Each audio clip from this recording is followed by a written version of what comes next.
si Justin Bieber. Magkaka-concert sana si Justin dito, pero nang manalasa ang bagyong Yolanda, naisipan na lang niyang ituon ang atensyon sa pagtulong. Sa kanyang first stop sa City Central School ng Tacloban, nasa 300 mga bata at mommy ang super init na sumalubong sa singer. Ilan sa kanila, dumayo pa mula sa ibang probinsya. Sinuklian naman ito ni Justin ng yakap at pagbati.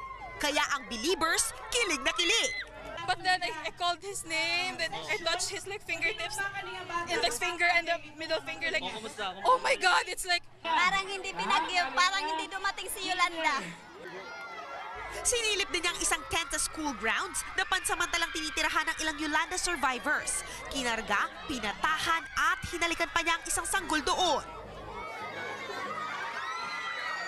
Nanlibre pa ng acoustic concert si Justin na hiniyawan ng todo ng mga bagets. Pati mga may birthday, kinantahan niya. Nakipaglaro pa ang singer sa isang bata. Ang isa, muntik pa niyang makis. Para kumpleto, namigay din si Justin ng mga t-shirt, laruan at libro. Tumulong din sa pamamigay ang manager niya si Scooter Brown habang pinanggigigilan ang ilang cute na batang survivors. Sa next stop niya, sa San Jose Central Elementary School, sumabak naman sa hardcourt si Justin. Panay pasok ang tira niya. Maya-maya, nakasupalpal pa siya sa isang Yolanda survivor na kalaro.